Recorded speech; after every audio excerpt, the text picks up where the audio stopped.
Misfits Boxing is now well and truly running. With their first full year of production now well underway, it has seen a shift in what we have seen and known in the YouTube/influencer boxing scene. Since the inception of Misfits and their first show in August 27, 2022, we have seen Misfits Boxing deliver so much. However, being a young promotion, not everything is perfect, and has seen Misfits Boxing deliver brilliance, but also at times some terrible moments. So let's dissect Misfits Boxing and its young journey so far. This is the fight franchise and the good, the bad and the ugly of Misfits Boxing.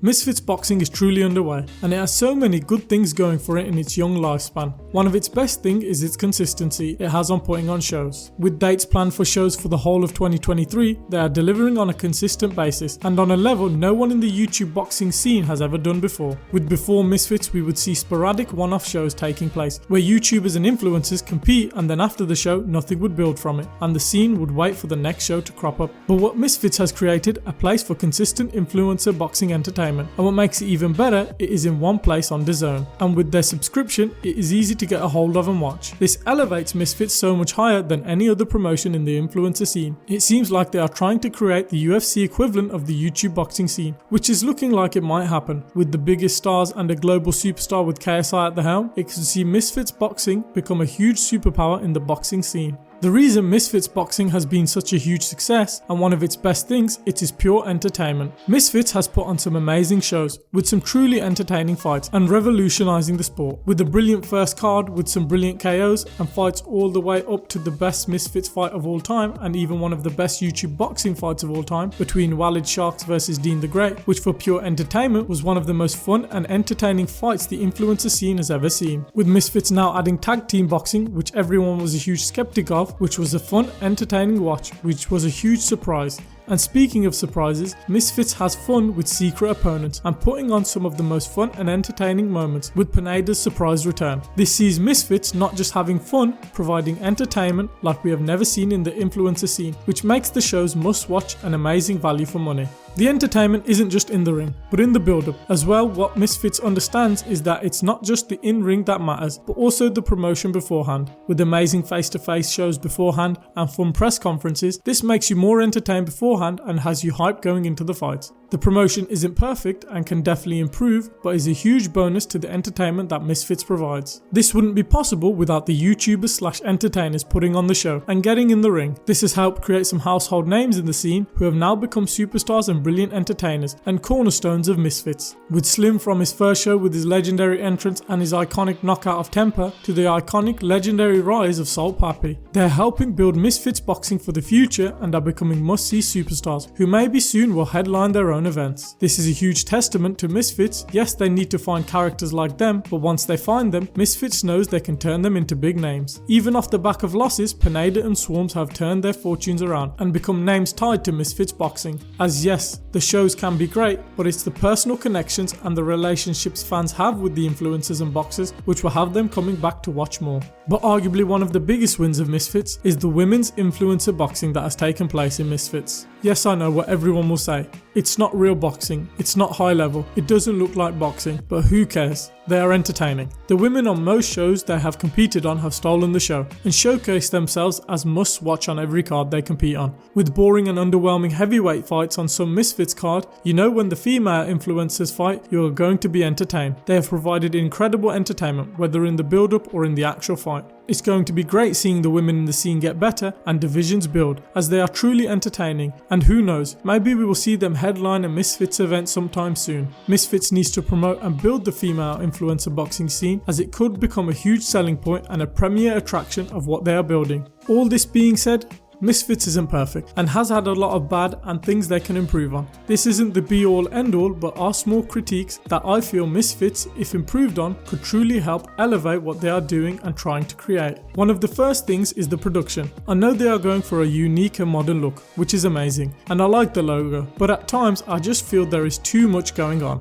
There seems to be too many different people and too many cuts and a lot going on. Everything needs to be more streamlined. With the same crew of people, maybe with a sprinkle here and there with other influencers, having other influencer boxers on commentary is a huge L in my opinion. As some like Slim and Dean the Great have added to the commentary, we have had a few occasions where they have had other influencers on commentary who are just criticising rival competitors in the ring during the whole fight, letting bias cloud their judgment rather than commentating on what they are seeing, which massively ruins the experience as a watcher. Another side of the production that feels off, main events don't feel big. We need some lights out and huge promos before the main events to give certain fights a big fight feel. Like in Jay Swingler's hometown fight in Telford, the crowd was amazing but the entrance fell a little flat and rushed. Build it up. Turn the lights out, make it feel more special. Make the main events feel bigger and better, not like other fights on the card. Make us anticipate on the edge of our seats to wait and see the star attraction come out for the fight. Another problem with the main events and other big fights, they are 4 rounds. This needs to change immediately. Any main events on a Misfits card needs to be 6 to 8 rounds. Main events should be differentiated from the regular fights on the card as they are premier attractions of the night and should be treated as such. An easy way to do this is increase the rounds. Plus this gives more rounds of action and entertainment and also separates some close fights, as 4 round fights ends up being very even and difficult to score due to the few rounds we have. Having 6 to 8 rounds gives judges and the fighters more opportunity to score the fight better, but also more time for a fighter to stamp their authority.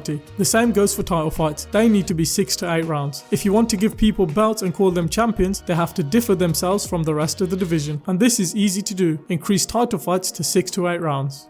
The next thing is bad for Misfits, but not for the overall scene, but that's Kingpin Boxing. Kingpin Boxing has revamped and is creating their own waves in the influencer boxing scene, with 2 8-people tournaments, 1 male and female tournaments. And to be honest, I think this is amazing, and I can't wait for this. This tournament looks amazing, and the whole tournament idea is so fun, as it's forcing influencers to fight each other to find out who is the best. Competition is good, as it will help you get better, and at the end of the day, Kingpin will help Misfits elevate their game. But if you ask me if I could only watch the next few Misfits events or the 3 stages of the Kingpin tournament, I'm picking the Kingpin tournament, as there are stakes of who is the best which people are fighting for, which makes the shows so much more engaging, whereas Misfits, I feel yes I'm getting entertained, but it doesn't have that weight and significance this tournament has. This is bad for Misfits now, but if they up their game, should be great in the long term. The bad are some things that KSI and Misfits can definitely improve on, but it's the next few things which have put a distasteful stain on Misfits boxing. KSI and his manager Mams Taylor recently had a spat with Wade over comments he made regarding Jake Paul and Tommy Fury and KSI, which caused KSI and Mams to throw their toys out the pram and bash Wade over multiple tweets, and even had Mams comment in a distasteful manner to Wade on a space on Twitter. This was truly classless, as Wade is one of the few people to actually give influencer boxing the time, effort and really fought for its legitimacy rather than pushing it off as a freak show. He put his neck on the line to fight for so many of these influencers' legitimacy, no matter how bad or good they are. And the manner in which KSI and Mams Taylor treated this was just ugly and disgusting. I get you're trying to protect your business, but go about it in a better way than you did. I understand Mams Taylor is KSI's manager and is an important part to his success, but the truth is, from the very first card when he was arguing with Joe Weller and ready to fight him, Mams I see on these cards as another personality, which is not what I want to see. Mams is a representative of KSI and should represent him in the best possible light, and that just doesn't seem the case with his actions. That doesn't mean there is some great things he's probably doing behind the scenes that we don't see, but that's how it should be. We don't need to see him going wild on Twitter, spilling secrets and exposing the business. The final piece that really has soured my taste has been KSI's recent actions. After his falling out with Wade and his recent controversies around a racist remark he made to the South Asian community, this was truly distasteful and disgusting. He's going on a PR tour and writing apologies, but honestly it all seems hollow and none of it seems genuine. Does this and will it tarnish Misfits? Who knows? But there are a percentage of KSI fans who wouldn't mind seeing him lose now after this. But what happens if he does lose? Does Misfits crumble? He is the glue that holds it all together, as at the end of the day, the only one selling pay-per-views for Misfits right now is KSI. All the other cards come with the DAZN description. If KSI loses, does the lucrative nature of Misfits disappear? This is a huge thing that no one really discusses, but is the intrigue and interest still there? As much without him competing? Who knows, but it will be interesting to see what happens if he loses to Joe Fournier, if Misfits can remain as successful as it has been. Misfits is in its early stages and is truly a great thing to happen to the influencer scene. That being said, it has so much it can do to improve and get better in the scene. There are things they need to straight up remove to make the product better, but that's on Misfits to do. As of now, it seems they have a winning formula, which seems to be working, but let's see how they are at the end of the year, after a whole year of running, if they are still going strong and even getting better. And let's see if it's possible. Can Misfits boxing be the alternative to traditional boxing and take over the boxing scene and become a huge new player in the game? Did you enjoy the video? Let us know down in the comments below. What do you think of Misfits boxing? Do you think it's good? Do you think it's bad? And what would you change about it? Put it down in the comments below. Leave a like if you've enjoyed the video and subscribe for more fight content coming soon regarding MMA and boxing. We hope you enjoyed the video and we'll catch you in the next one.